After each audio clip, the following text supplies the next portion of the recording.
James, what a start for the season for you, Wigan. Yes, massive game, isn't it? Such an iconic fixture, if you like, and I think it's fantastic for us as a sport. For the Betfred Super League to kick off with such a derby as Saints Wigan, and then follow that up with a Warrington Leeds and the whole derby. All eyes will be on it, and I know everybody who's a fan of the sport has been longing for the sport to return, to the screens, and it's really good. And for us as players as well, we want to be involved in the big games, and hopefully next Thursday night us at home against Wigan, hopefully a sellout crowd, and it'll portray our sport in the right way.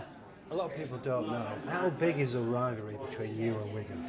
Yeah, it's huge, isn't it? Obviously, a homegrown lad. I've grew up all my life in St Helens, and I suppose I remember doing it as a kid, going with my dad and my friends and their dads, and going back to Central Park it was then, and then obviously going to the DW Stadium, and likewise them coming to Knowsley Road and obviously Langtree Park, and it's gone almost drummed into you as a child. You must hate Wigan almost. They're the enemy. No matter what, you cannot support Wigan, and we've got to beat Wigan at all costs. And it'll be exactly the same for them really. But there is that fierce rivalry, and we've had that for forever, if you like. And I don't think that'll ever change. But there's also, I think, a great amount of respect for each other. And we both know that on our day we're both fantastic teams, and I suppose without realising that's probably brought out the best in both of us. So if people are already starting stopping you, make sure you beat Wigan. Yeah, definitely. I've already had that a number of times, and it's the fans are so passionate about the sport and so passionate about beating Wigan in particular, and that's great. You know what I mean? It's we obviously want to make the fans happy, and we want to obviously win the game and start the season in a positive manner. How disappointing was last season? Because you won the regular season at a canter and then to fall short in the semi-final. How big a disappointment was that?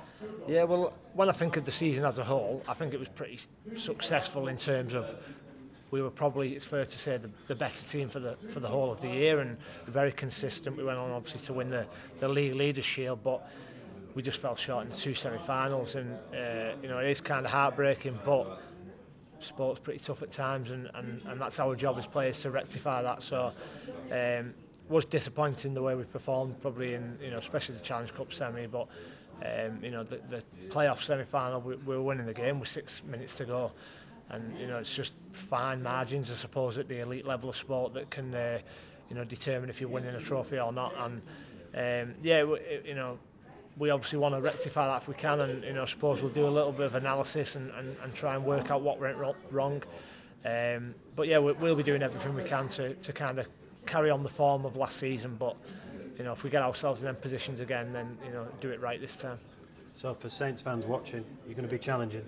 Yep, I think we're always expected to challenge, if you like, and I think that's a privilege that we've earned. And St Helens are a team that are associated with a long history in rugby league and a history of success, and I suppose over the last few years, or the last 10 years in particular maybe, we've probably not won as many trophies as we should have done, or as we're expected to, and we know that as players, and we're doing everything we can to correct that.